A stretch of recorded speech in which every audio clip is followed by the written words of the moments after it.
This podcast contains explicit content. Want to hear the most annoying sound in the world? Hardly Focused. I've been playing, for the first time ever, Yoshi's Island.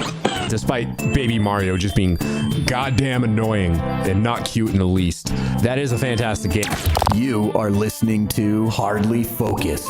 It still really does trigger PTSD. Yeah, and you and I don't have kids either, so like we don't have to listen to the real... I was going to say, I hear the real thing, and I'm able to tune that out now. So you know what you do, Mike? It's simple. When you got your kid who's crying and screaming, just throw eggs at it. Eggs that you've processed from random Shy Guys. Yeah. What do you think I've been doing?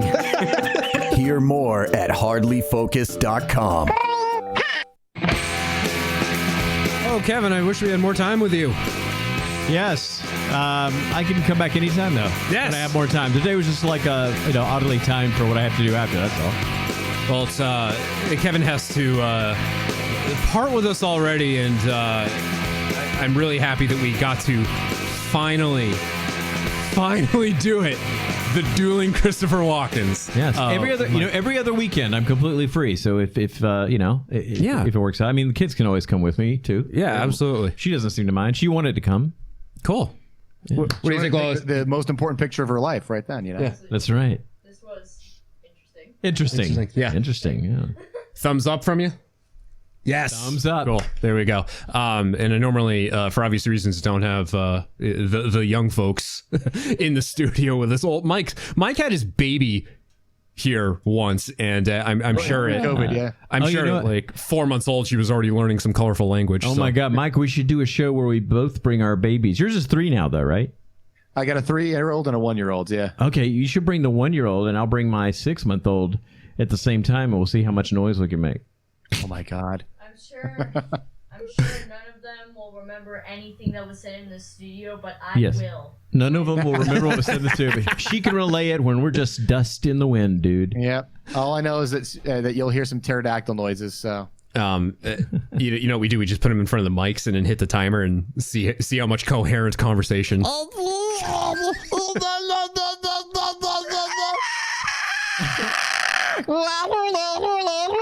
I like it when they discover how to make the L sound and they just go, shut up! Oh my God, we have to have you back. Yes, and I'll talk to Brain 40 too, and oh my Shu. God, that'd be great. Yeah. Brain 40. We'll have you know what? It'll be the WAAF moment that you probably always wanted, right? Where it's like the behind the curtain people all doing whatever they want. Yeah. Where you don't have Ron and Greg and those guys telling you to cut the shit. Guy, you can't do that, guy. Guy, you're being too funny. Guy, you can't say fuck, guy. I remember one day, it was probably like a month after Jeff Brown started, and he passes you in the hall and goes, "Kevin, were you funny today?" Yes, he did.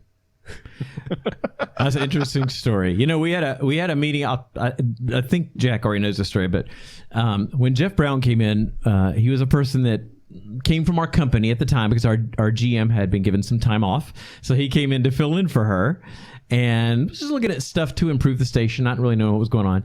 And they had a meeting and they said, we did a test, and our listeners, this was the whole morning show was in there. Ron, and our boss Ron said they want to hear more of you, Kevin. Said, so you're going to have to up your game. So they went through each one of us and they said, this is what you need to do. This is what you need to do. And I'm like, oh, really? And they're like, yeah, okay. So I, next day I started like pounding out some funny stuff. Some zingers. And then a month later, they let me go. They like deleted, they just like eliminated my, so I went in, I had, my daughter was little at the time. My son was very little too. So I wasn't going to move away because my kids were here. Yeah. So I went in thinking I was signing another contract for like 5 years, and the guy, Jeff, wasn't even there. It was my boss, Ron, who had worked there for 20 years. And he's like, well, we've eliminated your position. I'm sorry. It's you have to evacuate the building immediately. That was it. And within three hours, my face and everything was like gone from the website. It was weird. Very weird. And I'm sure I've told you this, but I'll say it again. Had I not already left by then, I would have left that day. I would have exited. That would have been the final straw for me because I was already a very angry man by then and very bitter towards the company and certain people. And I had gotten kind of burned out because the show was just not that much fun. And so I was excited that I was going to be doing more stuff.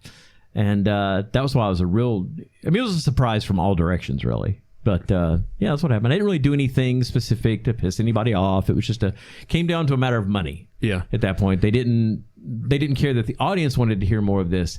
They needed to look at who was bringing in the most money at that point. And it was, Greg and LB. They brought in a lot of money because they got a lot of advertising stuff. And I just sat there and made jokes. That's what happened. Quickly, did you ever pay attention to any of the stuff at K-Rock in Los Angeles with Kevin and Bean? No. Ralph Garman was there, like Kevin Barbare, and Ralph Garman. He's you see his name in credits for every episode of Family Guy. He's usually like, if they need to do a celebrity impersonation and the actual celebrity's unavailable, Ralph Garman does it. Same thing happened with him, and he was like there Kevin, and I don't remember yet if Entercom, because they were CBS Radio and then they merged, so I can't remember if this was an Entercom casualty or not, but the same exact thing pretty much happened. He was there for a very long time and then just unceremoniously shown the door, and he got the same reaction from the listeners that you got, where there was just this uprising against the station. Yeah, they weren't allowed to talk about it on the air, really, because people were calling and texting and emailing, wanting to know, and they were told they couldn't talk about it. So it was just like very weird for the audience and everybody. And then, Spaz wanted to go after that because then he had nobody he could vent to. Yeah. And then eventually he did leave. And then the guy who got rid of me was fired himself.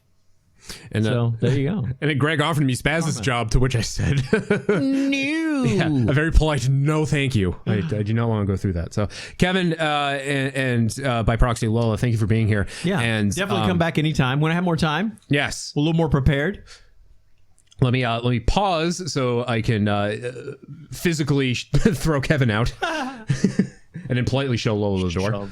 And then Mike and I will return and vamp. No, don't worry. Have fun storming the castle. Goodbye. Apply the rules of gravity, and I'll lift myself up and throw myself out the door. I want to see this happen. I want to see this happen now. All right. So, how about that Kevin Barbare jerk, huh?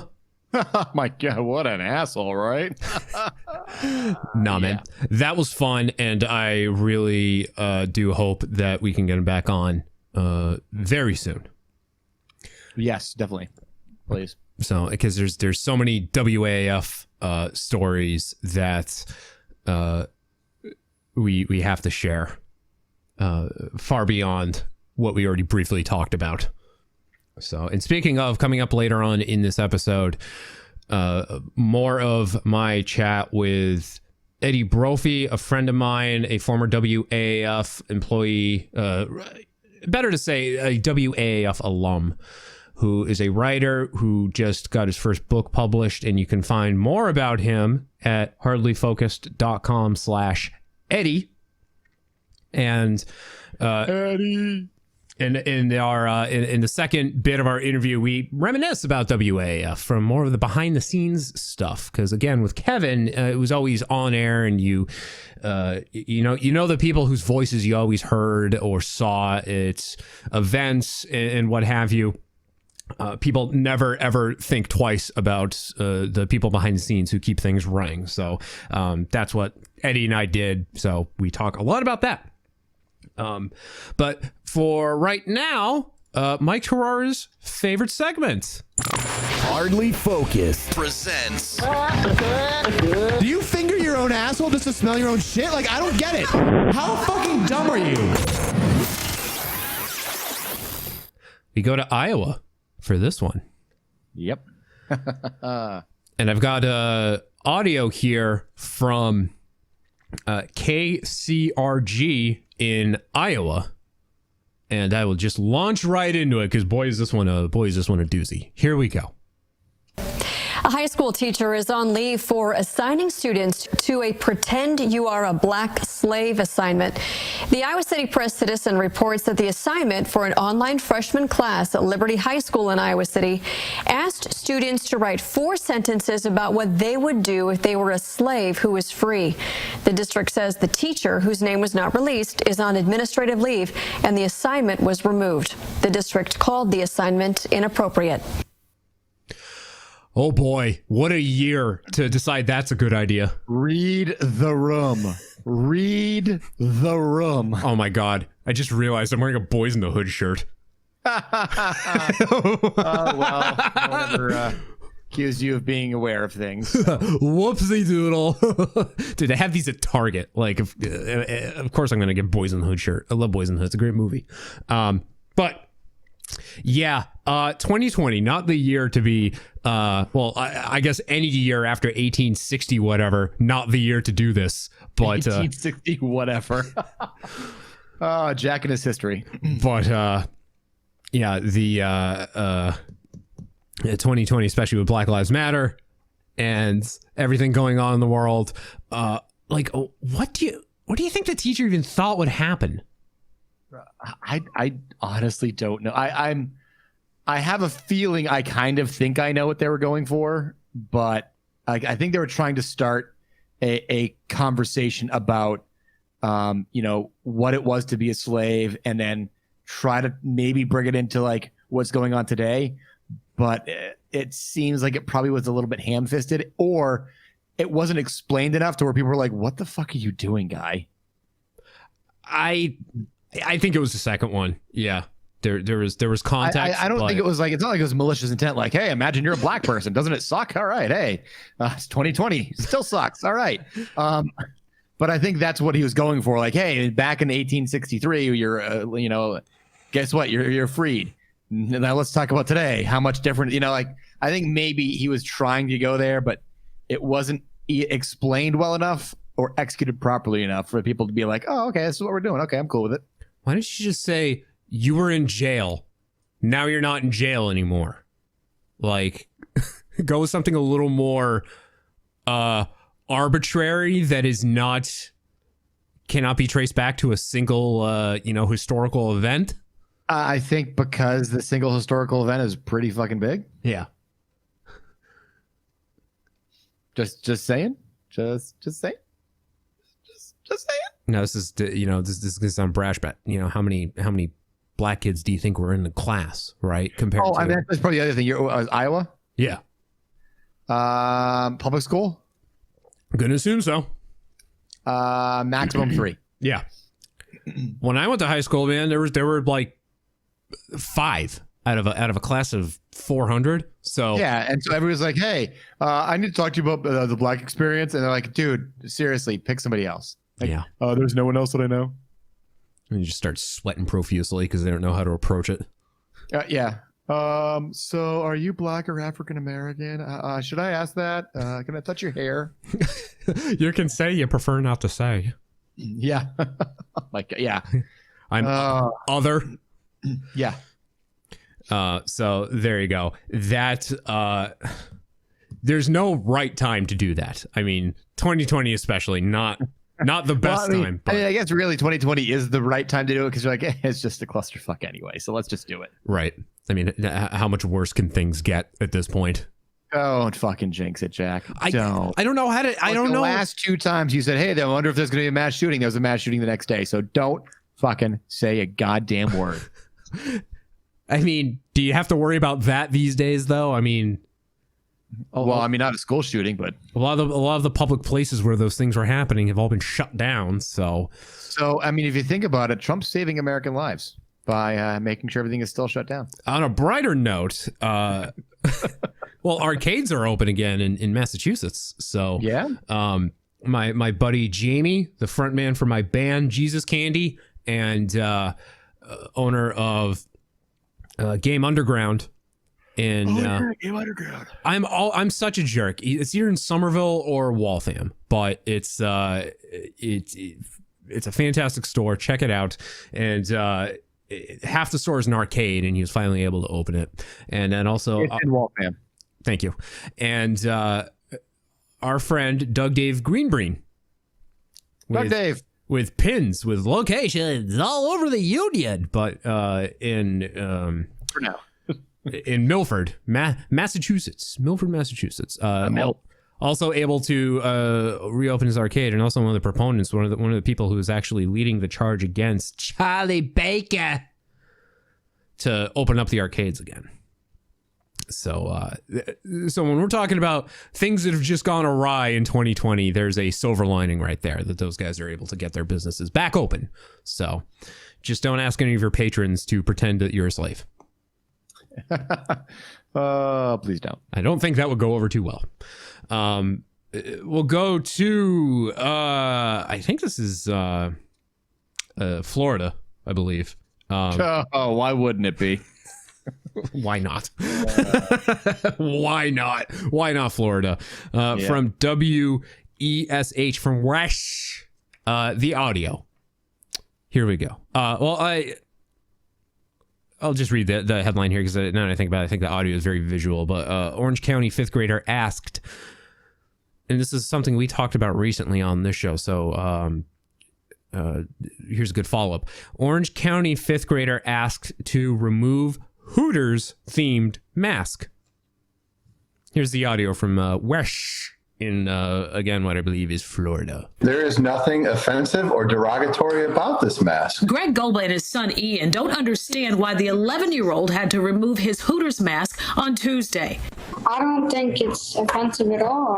It's just a restaurant. It's like the Orange County fifth grader says his teacher at Sunset Park Elementary School in Windermere said something about it. I wore it, and she said it was not appropriate for school.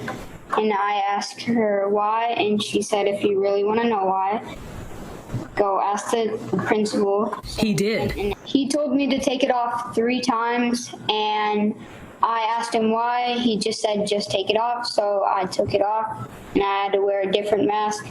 Ian put on a second mask he had, but his father says he's worn the Hooters mask for 4 weeks now and was only told twice recently to remove it. The principal told me it was deemed offensive to women and inappropriate. And I mean, I showed you the mask. I mean, there's nothing inappropriate about this mask. The district does not comment on discipline matters, but says the Hooters mask violates student dress code, which says in part, the principal at each school reserves the right to determine what appropriate dress is for the school. Does it not concern you that an elementary school student would wear something like this, or that it would be an issue for others?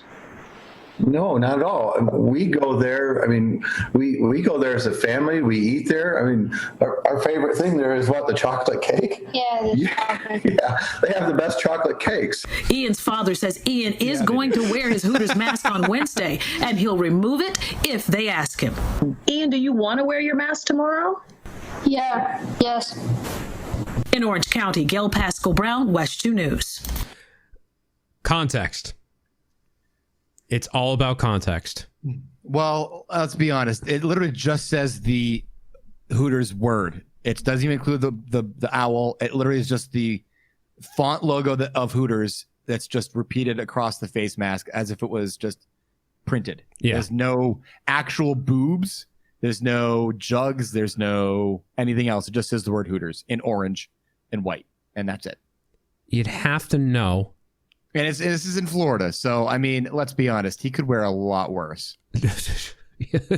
So, I'm surprised. Like, if he wore a Confederate flag, right? Like, that'd be like, yeah, it's at least offensive to people for a good reason.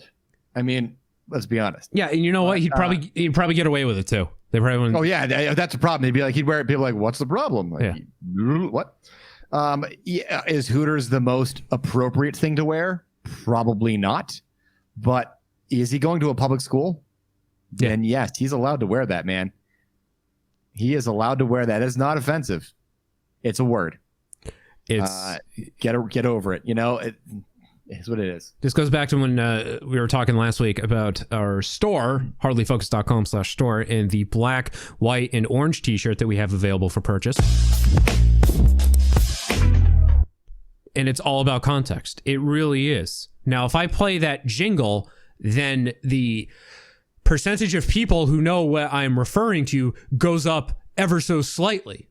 but when you look at the shirt, you might not immediately make the connection, right? And Hooters, Hooters is a brand, but like, it's not an 18+ brand. You can go there and you can bring your infants. It doesn't matter. Yeah.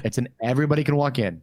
It is a family friendly restaurant, but I mean, you'd have to be a certain kind of person to think it's okay to bring your kids there. I mean, it is Florida, so they are certain kind of people down there. I know people who not only travel to Hooters across the country, like they make a trek to do it, but they also make sure they get their photo taken with all of the wait staff on shift at the time so they can add it to their collection. Yeah, I mean, that's when you're like, yeah, buddy, slowly roll. You don't do that at in Cheesecake Factory. Right. Calm down. Remember that King of the Hill episode where Dale gets a job at Hooters because he wants to prove that he can because of the equal employment opportunity? I do not remember that one. It's been a while. Or equal opportunity. Yeah, it's he's like, it was about discrimination. He tells them that he has to be considered for a job and can't be discriminated against just because he's a male. And he ends up getting the job. I think he ends up getting fired because he gave away like far too much in free appetizers. Well, I'm sure. But you know what? I've never actually been to Hooters before. Wait, eaten ever? Ever. I've never been to a Hooters. Wow. Yeah. Well, I mean, I believe there's still one is it Shrewsbury? Yeah. Used to be at Chili's. Well. Yeah. One of those things where the entire... I'll be honest. You aren't missing out on anything. Apparently, I'm missing out on the chocolate cake. The chocolate cake is apparently really good. Allegedly, the pre-frozen chocolate cake. So, yeah.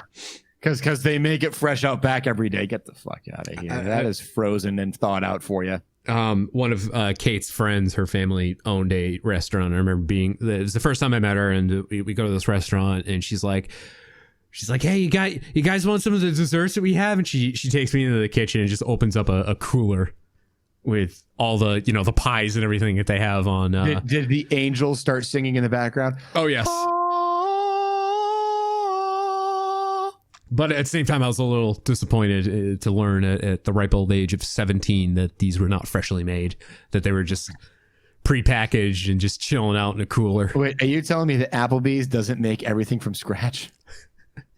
Dude, my world is rocked. I'd be a shoo-in as for the job of chef at Applebee's. I know how to operate a microwave. I can do it. Oh my god! It's. I mean, I could definitely operate a chain of Olive Gardens. I mean, it's pretty easy. 90 seconds, high, boom, done. Yeah. How has Olive Garden not fallen victim to the coronavirus pandemic like all other reputable chains? Because Satan wants to torture us. That's why. It will forever remain alongside Lowe's.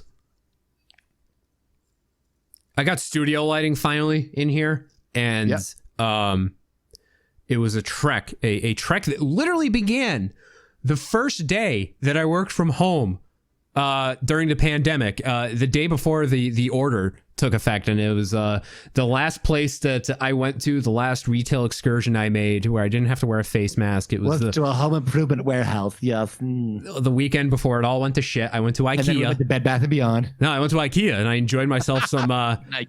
some Swedish meatballs, and I bought studio lighting, and it didn't fit. So then about a month ago, I went to Lowe's. That's not what she said. Jack has a small penis. I went to Lowe's, and it fit 3 inches, by the way. It fit around. But the idiot who I'm finding all these flaws, like little flaws that you can get around in this house. But the guy, the contractor who built this place, it had to have been his first house because it's a contractor special. Yeah, that's what it was. Yeah, that's why I got it for such a deal. But the light fixture, he cut a hole in diameter, like probably about a size and a half bigger than he needed to. So the fixture I buy wouldn't cover up the hole that he haphazardly carved into the ceiling.